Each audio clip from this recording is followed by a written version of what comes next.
homophobia, racism, sexism. Can't believe this is still happening. It's 2015 after all. Every time I hear somebody say, it's 2015, 1998, 2025, insert your year of preference, I feel like screaming. Like sometimes I do. Because our culture is one that is completely enthralled to the idea of progress along chronologically linear lines.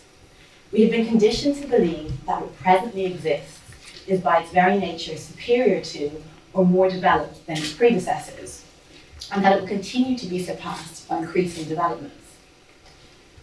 We unquestioningly assume that women's rights, gay rights, minority rights will all be achieved through the passage of time alone, but there is no basis on which such an assumption should be made. Early Christians believed that they embodied something better than anything that had existed in ancient pagan and Jewish worlds. But this was not a standard assumption of people before this time. As such, the author John Gray locates both the utopian faith in the condition of a future harmony, as well as the modern idea of progress as a uniquely Christian inheritance. However, many pre-colonial African societies viewed time as cyclical rather than linear.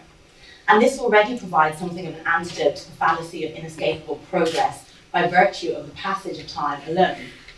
Similarly, feminist scholars such as Christina Hughes and Celia Lurie, engaged in the pursuit of radical transformative politics, have introduced and developed this idea of returns. So such conceptions of time mean that instead of assuming that gender inequality, racial inequality, any form of inequality will be solved just due to the passing of time, we can instead return to perennial problems and work out new ways of addressing them. I've sometimes heard older activists and feminists say of younger ones, oh, we dealt with this back in the 70s, we dealt with this back in the 80s, like it's all sorted, we've solved this problem, why are you returning to it? This is often used in relation to identity politics, for example. However, working this idea of returns allows us to conceive of all of this really differently. To see that time is cyclical rather than linear, and that the next generation will return to various issues, albeit in altered ways, to come up with responses anew or emerge out of their own circumstances.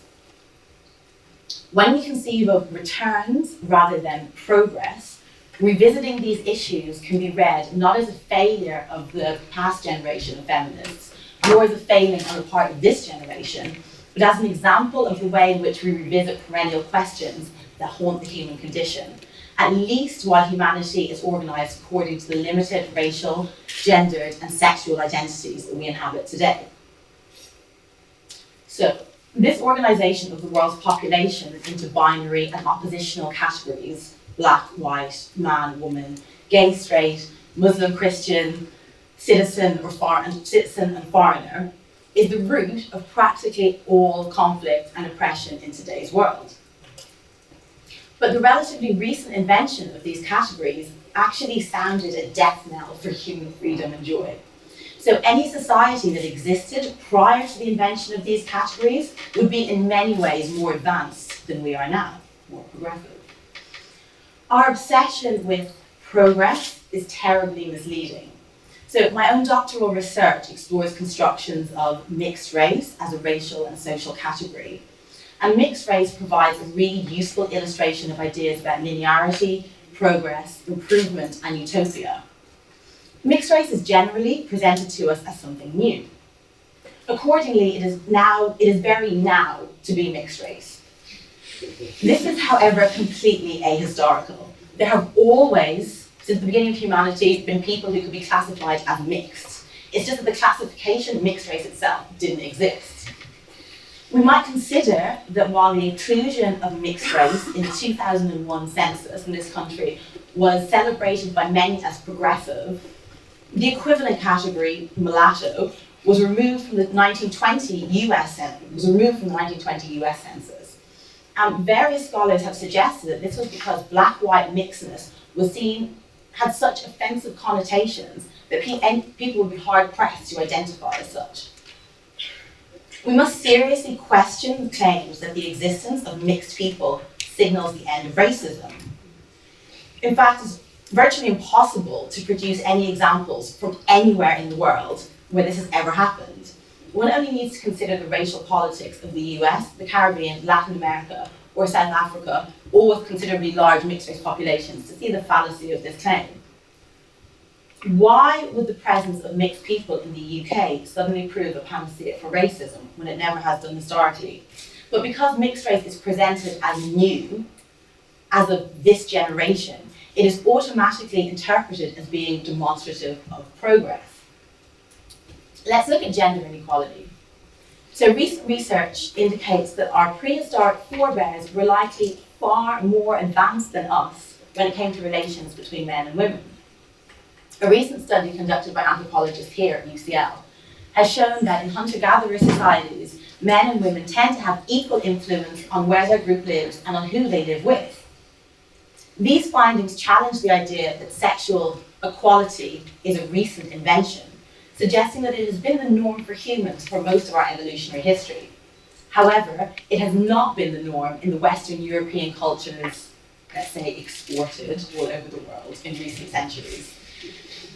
Should we ever achieve gender equality, would this constitute progress or simply a return? Okay, let's look at some other examples.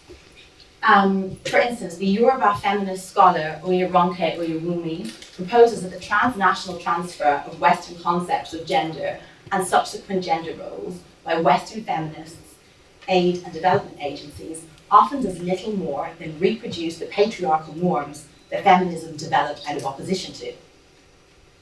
Oyewumi and other commentators have remarked on the fact that gender did not work as the same sort of organizing principle in many societies as it does in today's European American ones.